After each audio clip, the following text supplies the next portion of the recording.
Então, para dar início à exposição, conosco, Alírio de Cerqueira Filho, para conduzir Sexualidade e Saúde Espiritual, módulo 5, Sexo, Sexualismo e Obsessão. Um bom dia a todos, que a paz de Jesus esteja com todos nós.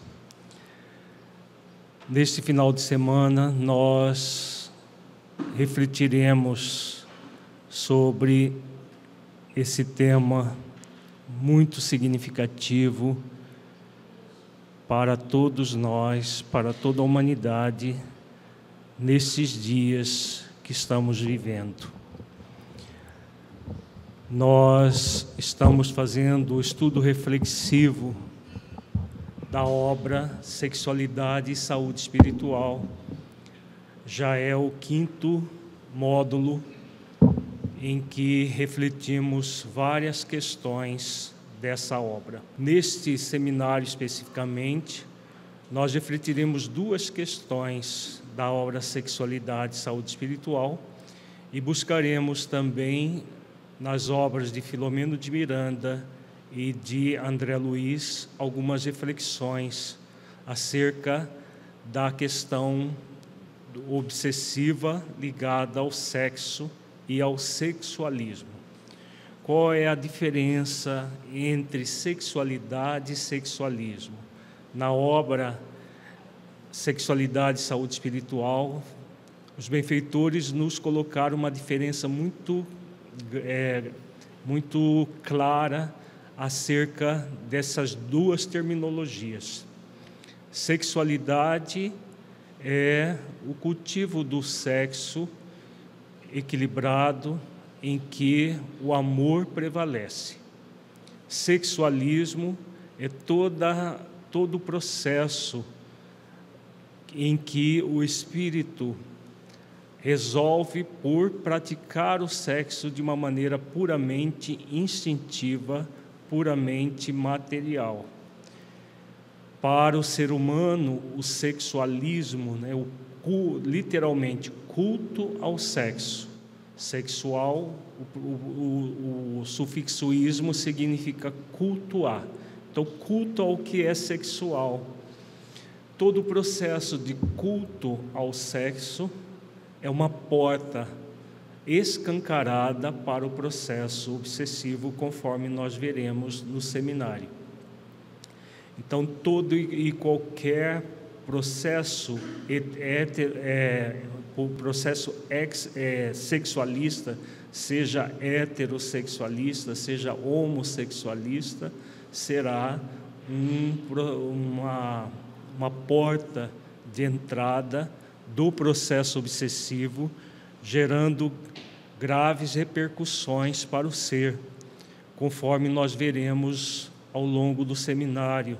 Nós veremos de uma forma bem prática tudo que diz respeito a essa questão, colocando inclusive exemplos de pessoas que adentraram pelo sexualismo e aos graves comprometimentos que elas geraram para si mesmas. Como nós fazemos em todos os nossos seminários, nós vamos fazer um estudo reflexivo do conteúdo. Então, vocês devem se sentir bem à vontade para perguntar qualquer dúvida que houver. As pessoas que estão acompanhando na internet também podem fazer os questionamentos quantas vezes forem necessárias. É só nos repassar pelos canais, tanto do YouTube quanto do Facebook, que nós estaremos aqui respondendo os questionamentos. Inicialmente, vamos refletir sobre o objetivo e os parâmetros deste seminário. Nós vivemos hoje numa sociedade muito doente, uma sociedade que prima pela superficialidade, que já está mais do que superficialidade, é um superficialismo, um culto ao que é superficial. Sob a pecha de direitos humanos, muita coisa absurda tem sido colocada como direitos da criatura. Não. Por exemplo, a mulher tem o direito sobre o seu corpo. Então, se ela está gestante, ela tem o direito de tirar do seu corpo esse objeto estranho, resultado de uma relação sexual. Por exemplo, é preconizado por parte da sociedade que está nessa cultura superficial. O direito, a pessoa está com um processo, por exemplo, muito claro de inversão sexual, num processo expiatório, e ela tem o direito de encharcar o seu corpo de hormônios, de tudo mais, mutilar com cirurgias o seu corpo, como se tudo fosse permitido com bases nos direitos humanos. Agora é importante refletir: é possível alguém realmente usufruir de um direito sem praticar um dever? As nossas reflexões sobre a questão da sexualidade, do sexo, do sexualismo, nesta obra e nos seminários que foram derivados delas, estão baseados nas leis divinas. E as leis divinas são muito claras. Para se usufruir de um direito, é necessário primeiro para praticar um dever. Então, hoje nós vivemos numa sociedade em que as pessoas querem ter direito a tudo, sem praticar o mínimo dever, nem para consigo mesmas. O dever de respeitar-se enquanto ser humano, que é um espírito imortal, momentaneamente encarnado.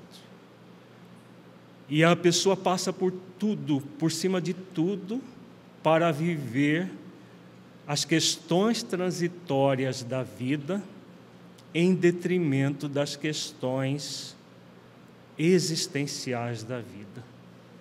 Foca-se no transitório, no direito de ser feliz, entre aspas, aqui e agora, sem praticar deveres. Não é possível. Então, a pessoa quer ser feliz, isso se fala como um direito, e é realmente o maior direito do ser humano é ser feliz. Agora, como que será possível ser feliz contrariando as leis divinas?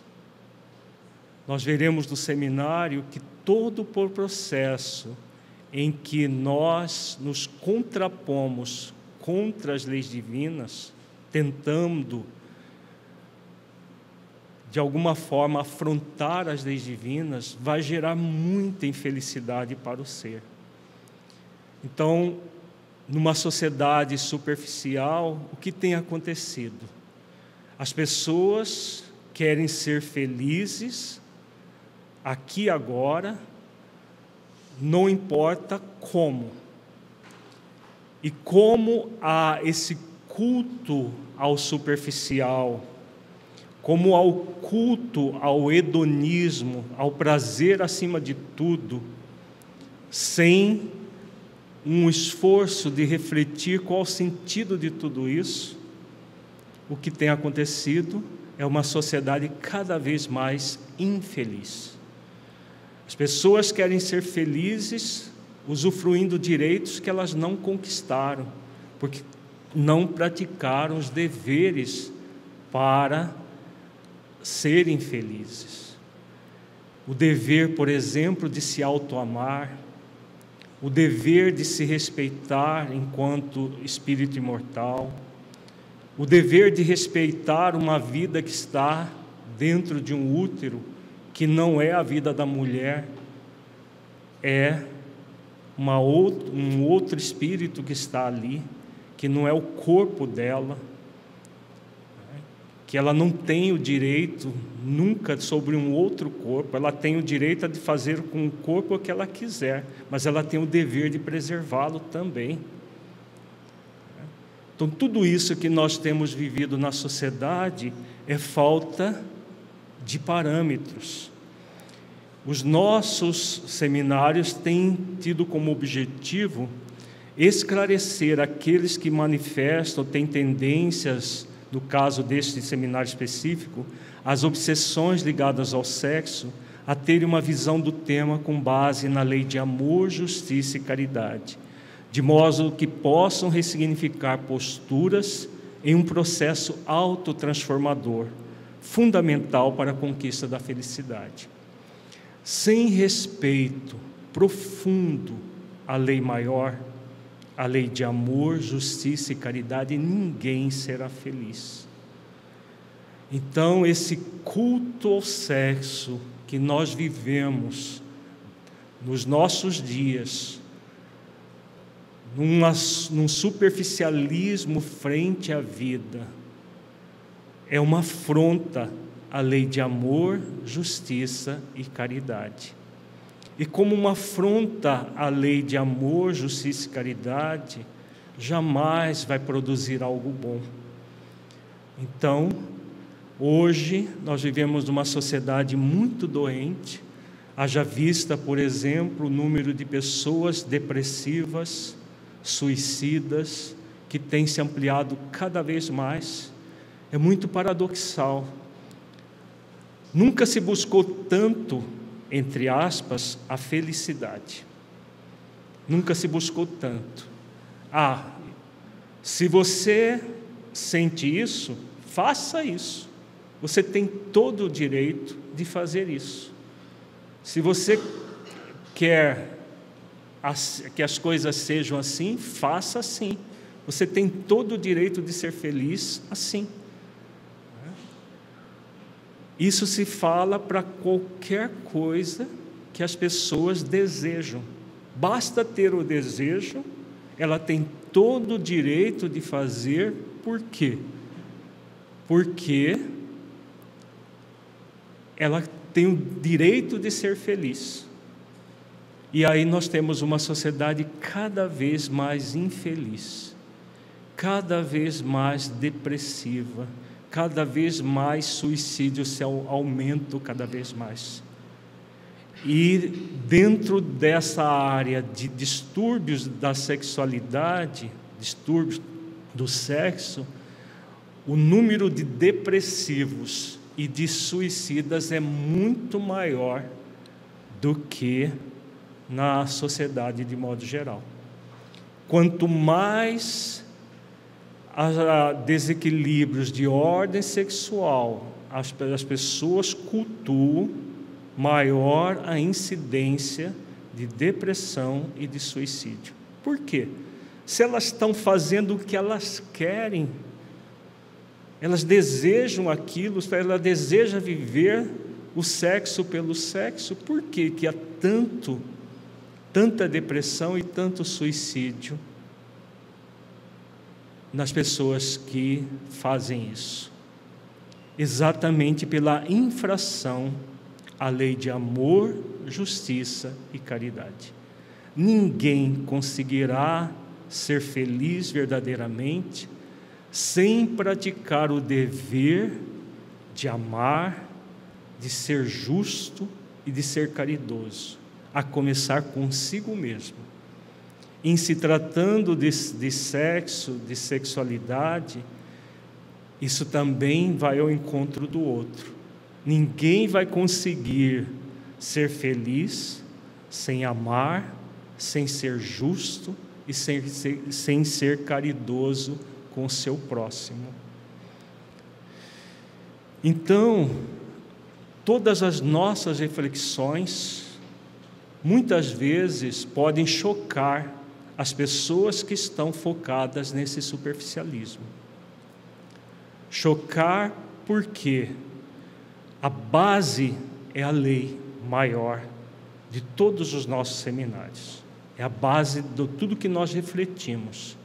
Então, quem está numa superficialidade ou num superficialismo, que é uma ampliação dessa superficialidade, tende a rechaçar toda e qualquer questão de ordem moral. Fala-se hoje em dia em moralismo. Isso é moralismo. Tudo que é de ordem moral tem virado moralismo para aqueles que são superficialistas. Se a pessoa está no superficialismo, falar em lei de amor, justiça e caridade é moralismo. Onde já se viu, a pessoa tem o direito. Se ela quer fazer tal coisa, X, ela tem todo o direito. Qualquer questão de ordem moral que é levantada é vista como moralismo. Você está por fora, agora as pessoas têm direito a tudo. Aí é importante perguntar: será que nós temos direito a tudo, sem praticar os deveres para com tudo? É isso que nós vamos refletir nesse final de semana. Os nossos deveres para com a vida. Um dever profundo, ligado à lei de amor, justiça e caridade. O maior parâmetro para que nós nos libertemos do sexualismo, da obsessão sexual, é perguntar para nós mesmos: isto que eu desejo é amoroso, é justo, é caridoso comigo e com o meu próximo? Se for, faça numa boa. Agora, deve ser verdadeiramente amoroso, justo e caridoso, porque muitas vezes nós nos auto-enganamos. Eu querer mutilar o meu corpo porque eu me sinto desta forma e não desta outra, qual é o problema? Isso que é amor. Será? Existem leis comandando o universo. Nós somos seres espirituais momentaneamente no corpo. Eu desejo fazer isso, qual é o problema? Eu tenho direito. Eu tenho direito de fazer isso porque eu quero ser feliz. Mas lá dentro a consciência diz: não é isso que você se programou para fazer. Lá dentro a consciência avisa, às vezes ela grita, e em nome da felicidade, entre aspas, da felicidade de faz de conta, a gente manda a consciência calar a boca e fazemos aquilo que o desejo egóico nos remete. E aí é uma porta aberta ao processo obsessivo. Então, em se tratando desse tema principalmente, é fundamental um respeito profundo à lei de amor, justiça e caridade. Sexualidade, sexo, na maioria das vezes envolve duas pessoas. Hoje em dia, às vezes 3, 4, 5, até mais, né? Então, o parâmetro é amoroso, justo e caridoso comigo e com o meu próximo, para que o processo esteja em conformidade com a lei divina. Todas as nossas reflexões serão com base nas leis divinas. A lei maior é a norteadora de todas as demais leis. A lei de liberdade, a lei de responsabilidade, a lei de causa e efeito, a lei de permissão. Nós podemos nos permitir tudo, porque somos livres para isso. São duas leis divinas: lei de permissão, lei de liberdade.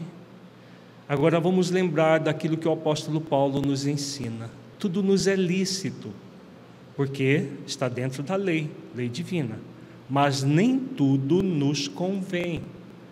Por quê? Se nós podemos nos permitir qualquer coisa, porque somos livres, lei de permissão, lei de liberdade, nós somos responsáveis por todas as escolhas que fazemos. E todas as escolhas que fazemos vão gerar consequências, lei de causa e efeito. Agora tem uma lei muito importante que a maioria das pessoas nem se dá conta, eminentemente ligada à lei de permissão e à lei de liberdade. É a lei do dever. Eu posso qualquer coisa, sim, mas é importante eu perguntar para a minha consciência: eu devo ir a fazer isso? Se eu posso, isso é inegável. Nós podemos qualquer coisa, qualquer situação, por mais aberrante na área do sexo, nós podemos. Por quê? É lei de liberdade. Agora, é importante refletir: eu devo, porque há uma lei de dever, que também só vai ser acionada se nós nos permitirmos praticar o dever. Se nós estivermos focados, entre aspas, no direito de ser feliz aqui e agora, não importando como, nós vamos passar por cima da lei do dever. E passar por cima da lei do dever é passar por cima da lei de amor, justiça e caridade. Então, esse ser feliz, não importa como, é uma falsa felicidade.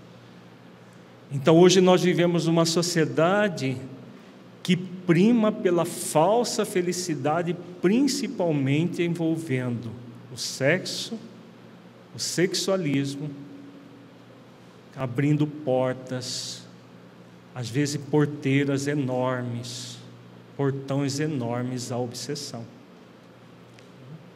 Então é importante ficar muito atento a essas questões, ao que é verdadeiramente parâmetro de vida, o que é verdadeiramente parâmetro para a nossa existência.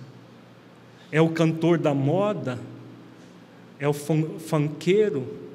Ou somos nós, espíritos imortais que trazemos as leis da nossa consciência? Porque muitas vezes nós seguimos aqueles que estão na moda. Ah, está na moda homem virar mulher. Então, por que não? E aí vira cantor famoso. Por que não? Quanto mais aberrações, mais fama e mais as vitrines, os holofotes se abrem para a pessoa.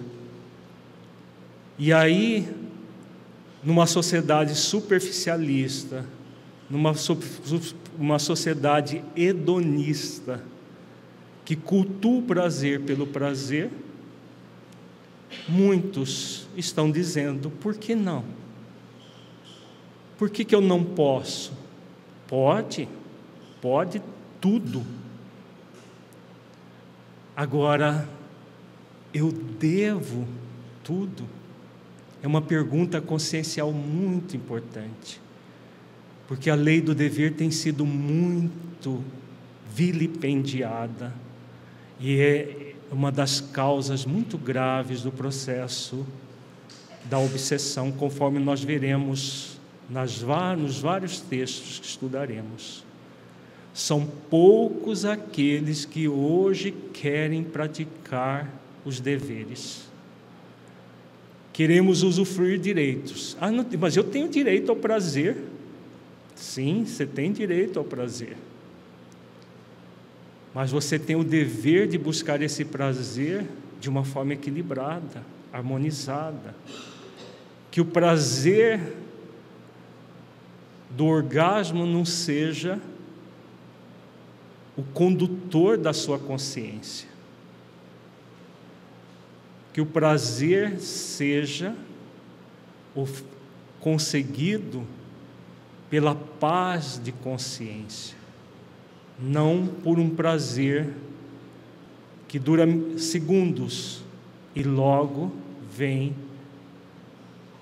muitas vezes, a dor, vem a culpa, vem o sentimento que nós não cumprimos o dever com a consciência. Então esse é o parâmetro maior desse seminário. A lei maior em conjunto com as demais leis divinas que estão na nossa consciência. Nós podemos passar por cima dessas leis sem sombra de dúvida. Deus criou uma lei que é a lei de liberdade que nos permite isso.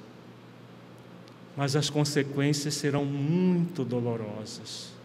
As consequências gerarão muitas lágrimas para todos nós. O prazer que logo gera dor, para o masoquista, isso muitas vezes é buscado. A pessoa sente prazer na própria dor que sente, mas isso é um dos atos de maior desamor que o ser humano pode gerar para si mesmo. O prazer de sentir dor, de sofrer as consequências de uma ação impensada. Então, tudo isso devemos refletir. Então, adotamos neste seminário como parâmetro as leis divinas, com as quais o pensamento humano muitas vezes está distanciado. Refletiremos com base nas leis e não com base no pensamento materialista ainda vigente em nossa sociedade. Muitos ficam escandalizados quando se fala de moral e sexo, moral e sexualidade. Onde já se viu, isso está fora de moda. Isso é coisa para carola, para pastor de igreja, para isso e para aquilo. Existem muitos rótulos sendo colocados nas pessoas que buscam realmente refletir com base nas leis. Até no movimento espírita nós vemos isso com muita tristeza. Pessoas, até instituições defendendo com unhas e dentes direitos das pessoas serem o que elas quiserem, esquecendo de uma forma muito grave a lei do dever. Programações reencarnatórias muito bem delineadas são ignoradas até por quem tem conhecimento teórico dessas questões. Mas, claro que a pessoa tem o direito. Ela nasceu assim, ela tem direito a tudo o que ela quer. Será? Será que os benfeitores espirituais erraram quando fizeram a nossa programação? Por exemplo, um menino nasce com um psiquismo feminino. Está na moda dizer, eu nasci no corpo errado. Está na moda fazer isso. Até espíritas falando isso. Nasceu num corpo errado. Então, se nasceu num corpo errado, qual é o problema de acertar, entre aspas, o corpo? Para acertar o corpo, vai precisar fazer cirurgias, tomar doses cavalares de hormônios, mas a pessoa tem todo o direito de fazer isso. Uai, ela não tem direito de ser feliz? Ela só vai ser feliz se ela fizer isso. Isso é só um exemplo, tem centenas de exemplos semelhantes. E aí o que é que acontece? Recentemente, vendo uma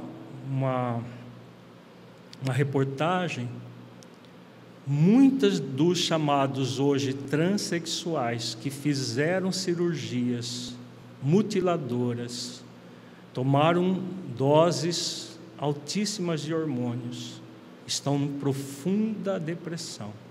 Alguns se sentem como se fossem pessoas totalmente inadequadas. Se sentiu inadequadas no corpo anterior e se sentem adequadas no corpo, entre aspas, consertado. Como se houvesse erros nas leis divinas. Eu nasci no corpo errado. Ninguém nasce no corpo errado. Ninguém nasce num corpo que não foi muito bem programado para que a pessoa pudesse refletir a vida sob aquele ângulo. Então, o pensamento materialista vigente na nossa sociedade tem produzido muitas aberrações. Deus permite isso? Por que Deus permitiu que o homem, o ser humano, a medicina, por exemplo, produzisse essas questões? Cirurgias para, por exemplo, transformar um corpo masculino em feminino ou vice-versa. Cirurgias, hormônios e tudo mais. Muitas pessoas perguntam, isso é avanço da ciência. Dizem pessoas até dentro do movimento espírita. É o avanço da ciência, nós temos mais que nos conformar à ciência. Será que é avanço da ciência exclusivamente? Ou é avanço de uma ciência materialista? Em que tudo está baseado no corpo. Então, para o materialista, uma pessoa assim nasceu realmente no corpo errado. Então, vamos consertar o corpo. Porque para o materialista, ele desconhece quem aquela pessoa é. O espírito imortal que está momentaneamente encarnado naquele corpo. Não se vê o espírito imortal. E Deus permite que nós usemos o nosso livre-arbítrio de forma materialista? Nós acabamos de refletir que sim. Isso é válido individual e coletivamente. Tanto de maneira do indivíduo agir conforme lhe aprouver, quanto da sociedade. Por isso nós temos as aberrações de ordem coletiva. Não se analisa o ser imortal.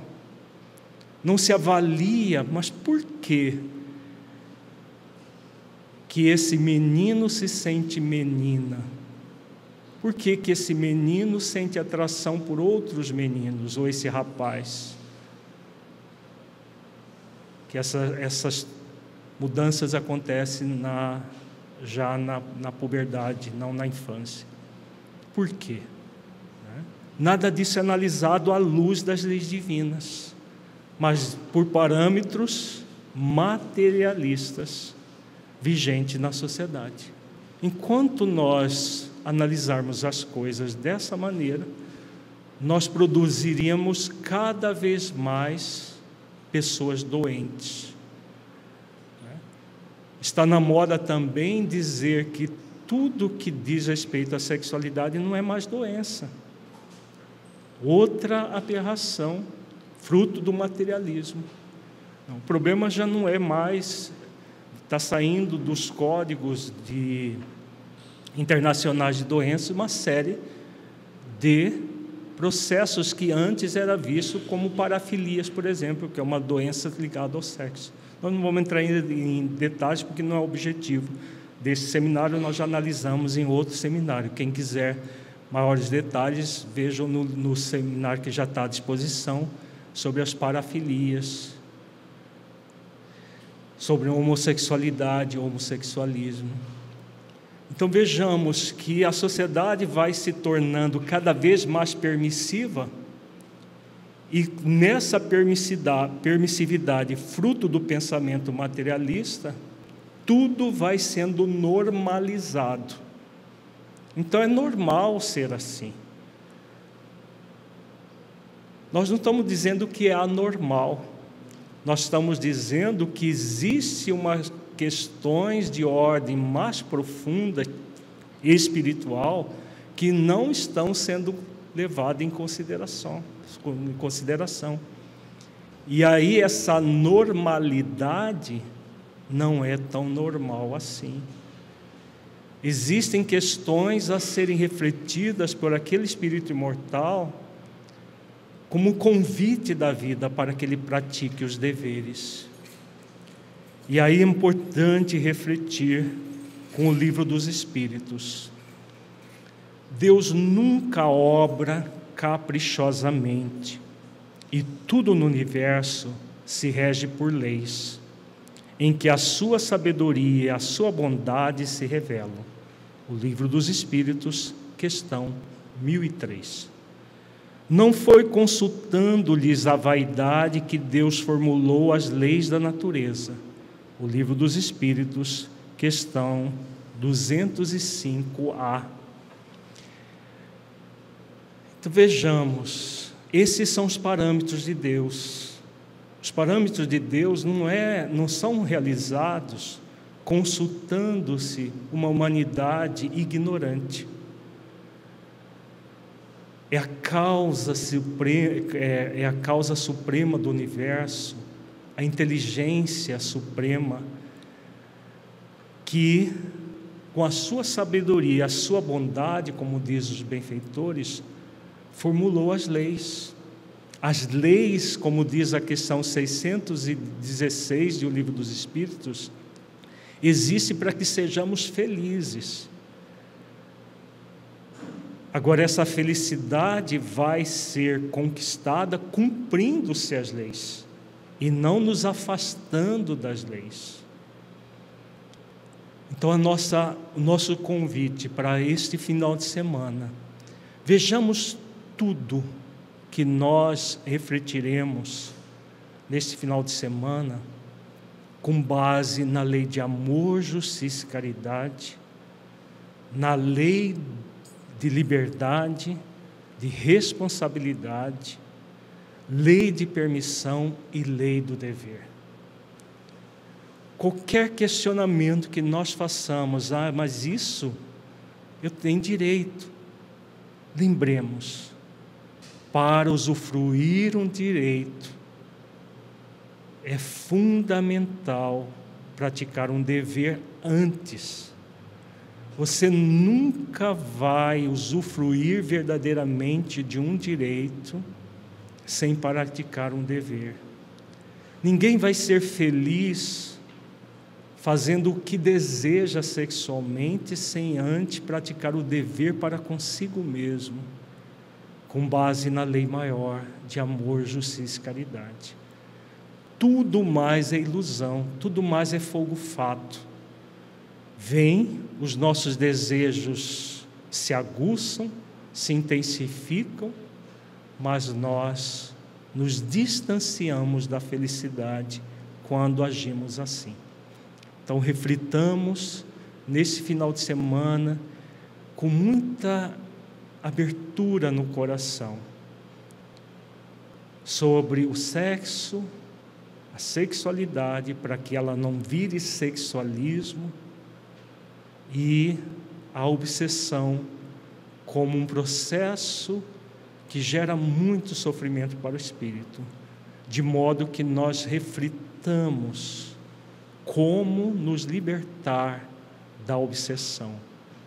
Somente o espírito cônscio dos seus deveres, plenamente consciente dos seus deveres, pode se libertar completamente da obsessão, e com todas as consequências que ela traz para o espírito. Muita paz. Acordar.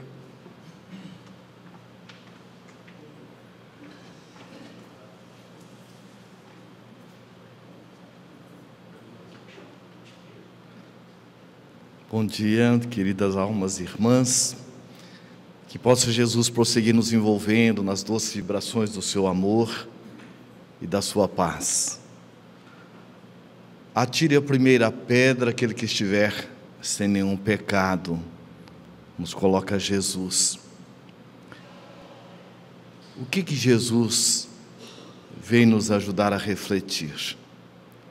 Por trás desse questionamento está uma profunda reflexão e uma conexão com a virtude fundamental para nos ajudar a transmutar as sequelas, as machucaduras ocultas, muitas vezes, que trazemos nas nossas almas. Acima de tudo, a indulgência. O Espírito Joana de Ângeles, no livro Filhos de Deus, ela nos coloca que indulgência para com o próximo, mas acima de tudo, indulgência para conosco mesmos. Humberto de Campos, no livro Boa Nova, ele coloca que Maria de Magdala, o que a encantou, num primeiro momento, na fala de Jesus, foi a forma como ele colocava as questões mais íntimas das dores humanas, e a forma como ele procedia com aqueles que nos equivocamos diante das situações diversas da vida. Foi o que realmente a animou a chegar até Jesus, porque ela percebia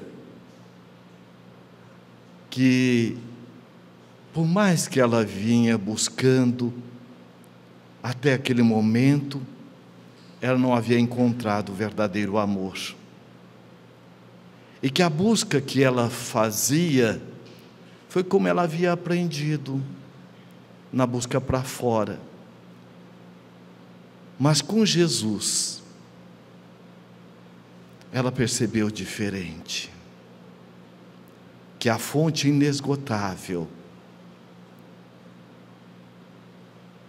do elixir, do remédio para as nossas almas, nós já fomos criados com esta fonte.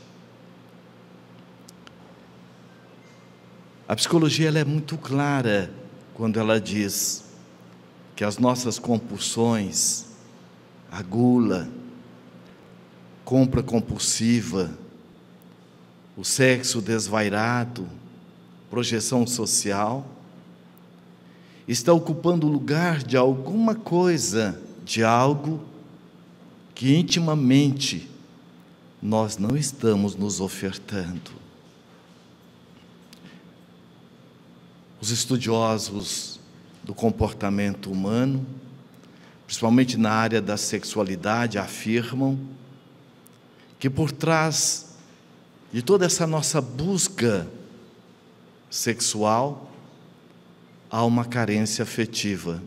Bem, como nós estamos colocando, quando o poeta Castro Alves diz que a sociedade é a somatória de todos nós, nós vamos perceber que a dor que bate à porta da casa do vizinho pode também bater a nossa. E ela é sistêmica. Mas o amor também é sistêmico. Quando Mahatma Gandhi nos coloca, seja você a paz que você espera do mundo, vem nos mostrar essa responsabilidade que todos nós trazemos, primeiro para conosco, e pela lei de sociedade, de solidariedade, de fraternidade, isso vai refletir também naqueles com quem nós convivemos, gravita em torno das nossas vidas e a sociedade como um todo. Quando nós vimos também que todos nós estamos inseridos dentro de leis sábias e imutáveis, que são as leis naturais, as leis físicas, biológicas, as leis químicas. Eu não tenho como dizer, não, eu não quero viver sob a influência da lei de gravidade. Da mesma forma, são as leis morais. Nós, enquanto espíritos, além das leis físicas, biológicas e químicas, nós estamos mergulhados nas leis morais. O que levou o insigne codificador Allan Kardec a questionar aos bons espíritos onde se encontra escrito as leis de Deus. Na questão 621, eles afirmam na consciência. Isso mostra, portanto, a responsabilidade de todos nós mergulharmos nos ensinamentos que a doutrina espírita nos oferece. E Emmanuel nos coloca que a maior caridade que nós podemos fazer com a doutrina é a sua divulgação. Mas também Emmanuel nos afirma, no livro Caminho, Verdade e Vida, que aquilo que é nosso nós não precisamos ir atrás, ou seja, o bem que eu faço faz bem primeiro a mim, o mal que eu faço faz mal primeiro a mim, que é a lei de causa e efeito. E não se fala de sexualidade, não se fala de conflitos nesta área, e quem de nós não os temos, mais ou menos? Sem falar da afetividade, da nossa intimidade. É algo que merece profundo respeito e carinho. E a doutrina espírita, a semelhança de Jesus, nos oferece parâmetros, ferramentas, para que possamos mergulhar na intimidade da nossa alma, num processo de autoacolhimento, autorrespeito, autovalorização, estar nos autoatendendo. Sabe aquele familiar muito querido que nós temos e que você já foi a vários profissionais da área da saúde e você o vê numa subqualidade de vida, sofrendo, padecendo, e ninguém descobre o que ele tem. Quando de repente você encontra um profissional que diz assim: o que ele tem é isso, e você descobre. Qual é o sentimento que você tem pela descoberta da dor, do sofrimento, da doença desse ente querido? Não é uma alegria? Porque o primeiro passo é a descoberta. Agora vem um processo da cura, da medicação. Assim é conosco. Nós vamos nesse seminário nos perceber em várias situações, em várias lâminas. Mas é importante que nós tenhamos este olhar de indulgência, este olhar terapêutico, não um olhar ideológico, não um olhar preconceituoso, mas este olhar de Jesus conosco, de autoacolhimento, de autoaceitação. Allan Kardec, na questão 200 do Livro dos Espíritos, ele pergunta aos benfeitores da humanidade se o espírito tem sexo. Morfologicamente falando, não. Ora ele reencarna numa morfologia feminina, ora no corpo masculino. Na questão 201, ele pergunta se há preferência de reencarnarmos nesta ou naquela morfologia. O que os espíritos afirmam que é da nossa programação espiritual que nos intercambiemos nas experiências, ora feminina, ora masculina. E Carl Gustav Jung, ele nos traz uma reflexão dizendo que nós trazemos as duas polaridades, o ânima ou ânimos. Então todos nós trazemos conosco, nos refúgios da nossa alma, algo a ser auxiliado. E agora nós vamos viajar junto com Allan Kardec, porque dentro dessas fragilidades que nós trazemos conosco, mais ou menos, Allan Kardec, no capítulo 23 do Livro dos Médiuns, ele fala das obsessões. E ele faz um questionamento junto aos bons espíritos e um desdobramento da reflexão. O que é realmente a obsessão? No Livro dos Médiuns, no capítulo item 20, no item 237, ele coloca: a obsessão é o domínio que alguns espíritos logram adquirir sobre as pessoas. Então veja, para que ele possa estar tendo um domínio sobre nós, é necessário que nós tenhamos as matrizes. E ele coloca: nunca é praticada senão pelos espíritos inferiores, que procuram dominar. O obsessor, ele é um intruso? É um sócio de dificuldade, não é isso? É um sócio de deficiência. Então ele aproveita justamente as nossas matrizes. Os bons espíritos nenhum constrangimento infringem, aconselham, combatem a influência dos maus e, se não os ouvem, retiram-se. Ou seja, os bons espíritos têm uma conduta não invasiva, respeitando a lei de liberdade, respeitando a força da vontade, ou seja, os nossos desejos, e assim sucessivamente. Aconselham, combatem a influência dos maus, e se não os ouvem, retiram-se. Os maus, ao contrário, se agarram àqueles de quem podem fazer suas presas. Se chegam a dominar algum, identificam-se com o espírito deste e o conduzem como se fora verdadeira criança. O que os espíritos, nossos sócios de dificuldades, utilizam? Como que eles se conectam conosco para que haja esse conúbio, essa troca de padrões mentais? Justo. Dos nossa estrutura de pensamentos, de sentimentos, que vai justamente criar a nossa energia mental.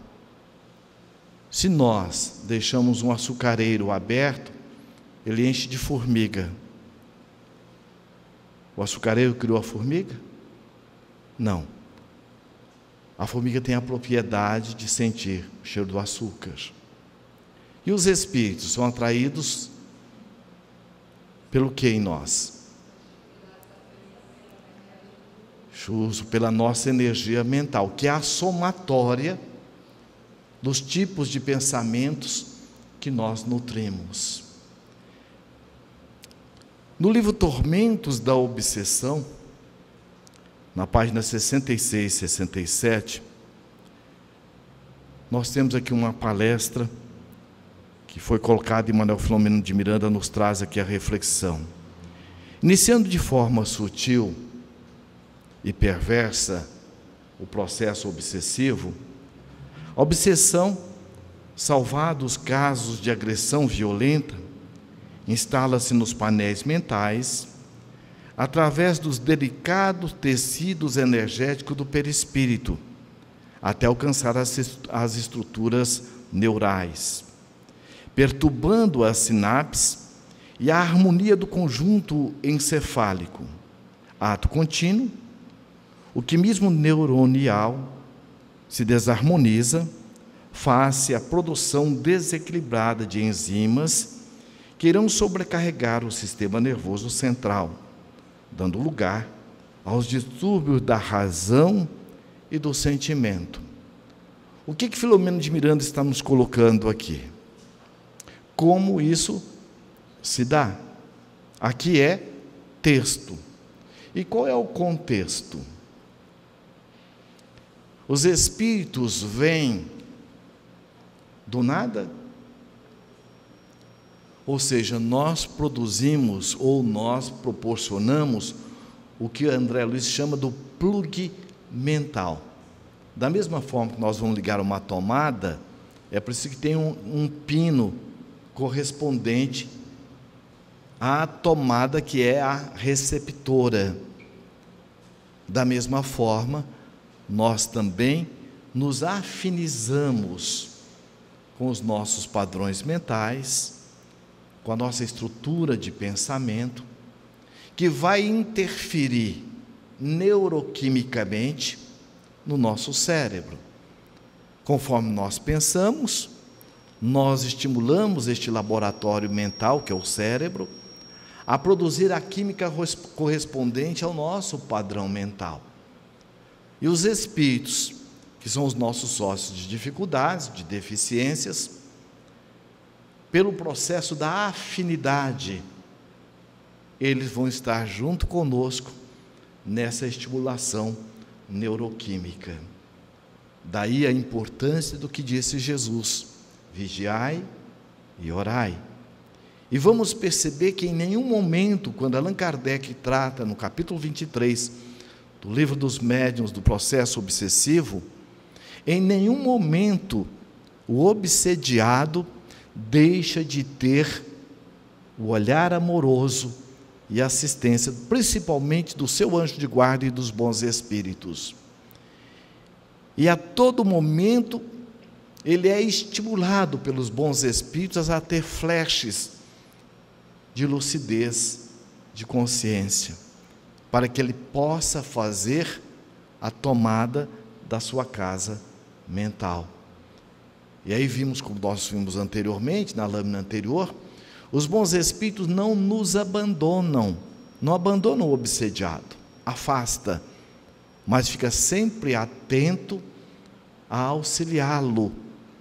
Ao menor impulso que nós busquemos de autoajuda, eles estão prontos a nos auxiliar. Então, o que ele nos mostra aqui é como isso se dá. Agora, o uso que nós fazemos depende de cada um de nós. E ele prossegue: noutras vezes, a incidência da energia mental do obsessor sobre o paciente invigilante irá alcançar, mediante o sistema nervoso central, alguns órgãos físicos que sofrerão desajustes e perturbações, registrando distonias correspondentes e comportamentos alterados. Quando se trata de espíritos inexperientes, perseguidores, desestruturados, a ação magnética se dá automaticamente em razão da afinidade existente entre o encarnado e desencarnado, gerando a descompensações mentais e emocionais. Qual é o sentimento básico na maioria de nós, aqueles que passam por um processo obsessivo?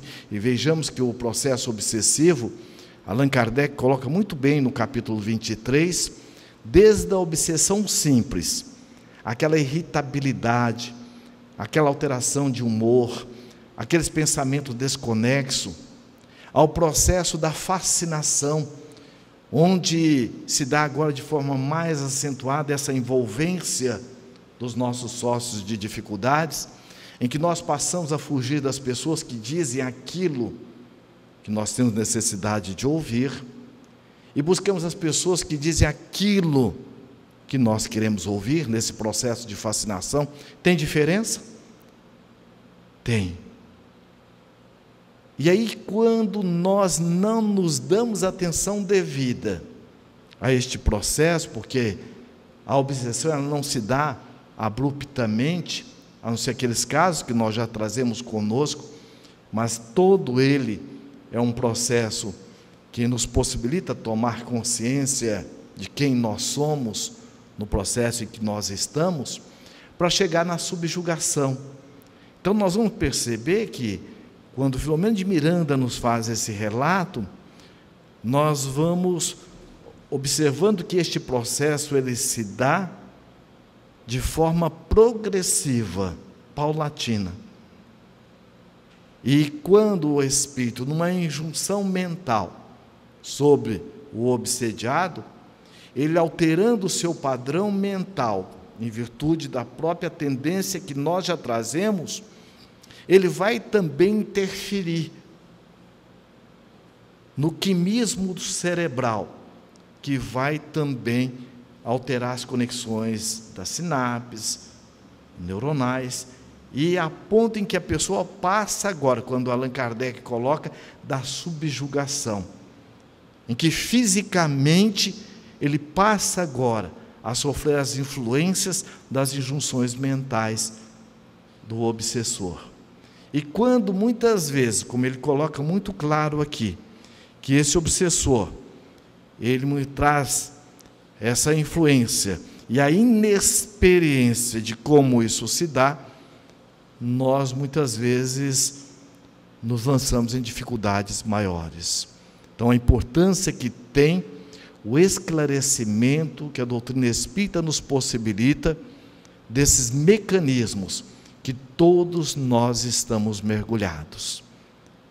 A importância do estudo refletido, sentido, para que nós possamos vivenciar.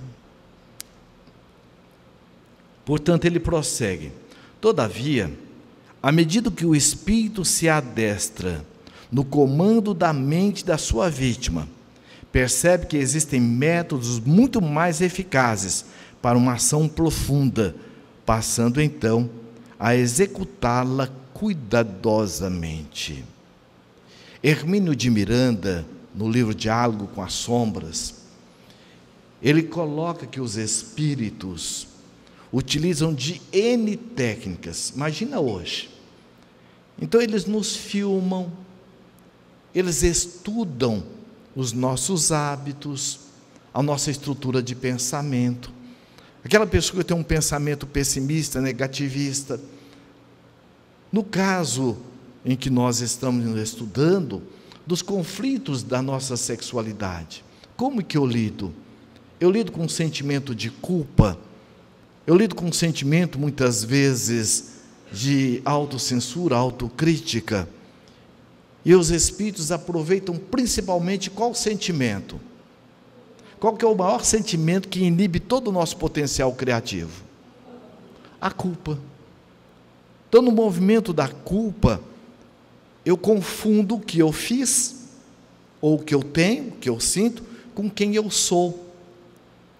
Então eu fico me autocensurando, me autocriticando. Portanto, depois da autocensura, da autocrítica, do autojulgamento, o que vem agora? A autopunição. Então eu fico me autopunindo.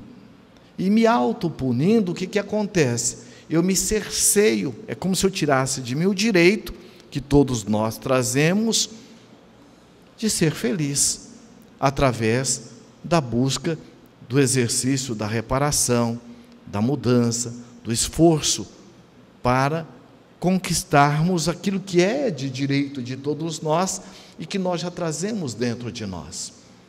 Daí vamos perceber a importância que tem de estudarmos, refletirmos. São os métodos mais sofisticados.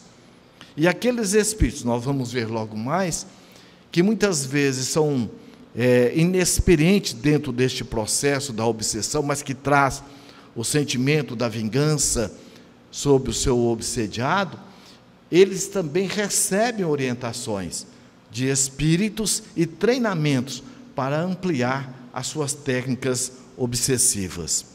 Ainda nesse caso, como nós colocamos, olha, vejam, aprende com outros compares, mais perversos e treinados no mecanismo obsessivo.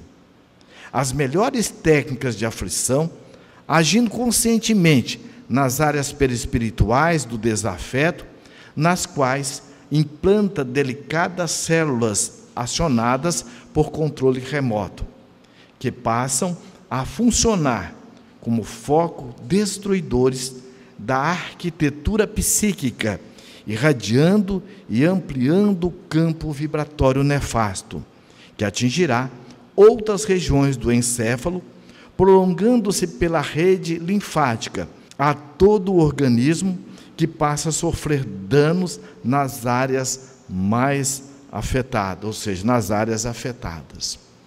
Hoje, com toda a tecnologia que nós estamos tendo, que a ciência hoje desenvolvendo, a nanotecnologia, veja, você implanta um chip e você tem toda a sua identificação, você não precisa mais da sua impressão digital, ali você tem todas as informações.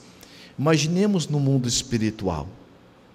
Então os espíritos, eles também implantam determinados chips no nosso cérebro perispiritual, e eles passam agora à distância, como se fôssemos um teleguiado ou por um controle remoto, nós já passamos a ser para eles instrumentos daquilo que eles desejam. E principalmente na área da sexualidade desequilibrada, do sexualismo. Por quê? Quando o André Luiz nos descreve sexo e destino, aquela fila de espíritos utilizando, conforme está no livro daquele pai, comandado por um obsessor-chefe, que era o Moreira, para desfrutarem da energia genésica, das energias sexuais daquele companheiro. À medida que nós vamos nos envolvendo nessa dessintonia, porque amorosa conosco, com a vida e com o outro, nós nos envolvemos com esses companheiros de dificuldades.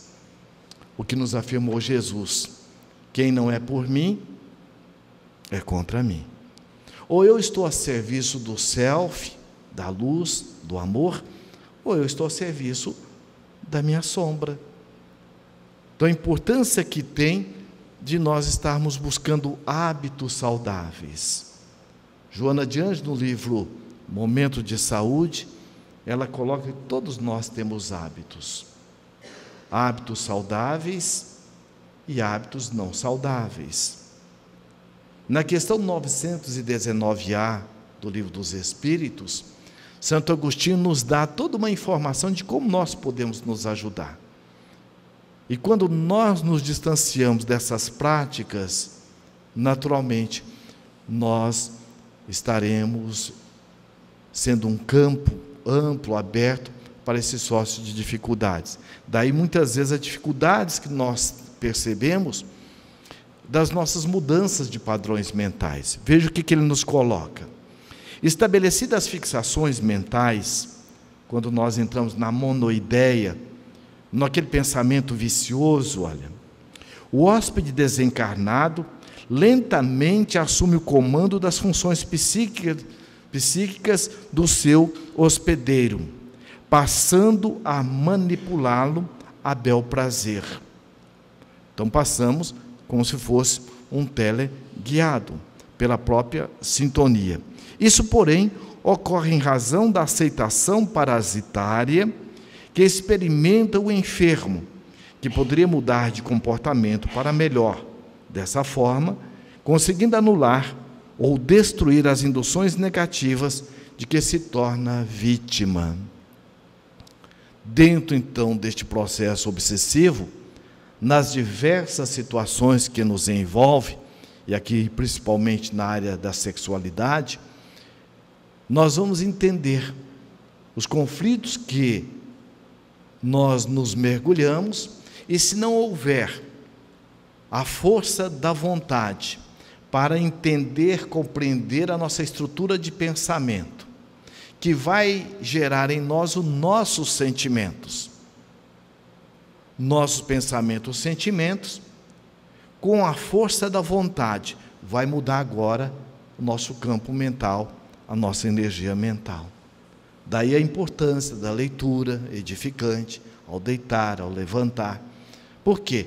Nós vamos ver logo mais, o desdobramento do sono desempenha um papel fundamental na nossa estruturação de equilíbrio, de amorosidade conosco mesmo. Continuando ainda, Filomeno de Miranda então nos relata: no entanto, afeiçoado à acomodação mental, os hábitos irregulares complacem no desequilíbrio, perdendo o comando e a direção de si mesmo, enquanto se vai estabelecendo o contato entre o assaltante desencarnado e o assaltado. Não falta a este último inspiração para o bem, indução para a mudança de conduta moral, inspiração para a felicidade. Em virtude da interferência dos nossos sócios de dificuldades, nos nossos padrões mentais, eles vão fazer uma interferência principalmente numa das virtudes que nós somos convidados a desenvolver na condição de aprendiz para fazer as nossas escolhas. Qual que é? A do discernimento. O professor Pierre Rivaio, ele coloca o seguinte, como o nosso Alírio colocou na introdução: nós temos uma série de distúrbios comportamentais que são gerados em virtude da própria estrutura de pensamento ou crenças e valores que estão deturpados. Ele diz que nós entramos numa normose, ou seja, aquilo que dentro de um processo de lucidez reclama de nós uma mudança de comportamento, uma atitude salutar, nós nos mergulhamos nessa energia mais ou menos coletiva e entramos numa normose. Aquilo que para nós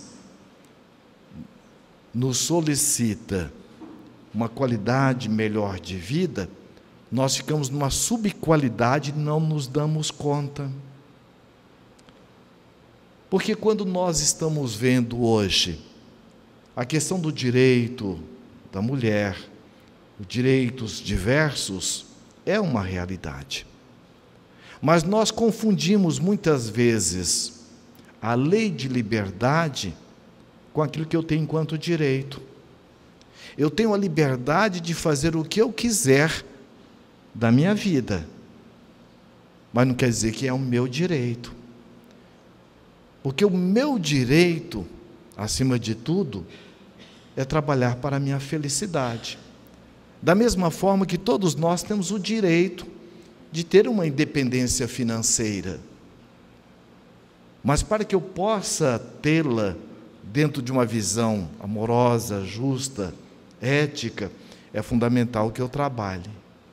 Então, o nosso direito é o direito de ser feliz. Agora, é o nosso dever de nos trabalhar para a nossa felicidade. Por isso que ninguém vai ser feliz mentindo, enganando. Quando Jesus nos afirma: eu sou o caminho, a verdade e a vida, ninguém vai ao Pai senão por mim. Ninguém vai ser feliz censurando, criticando.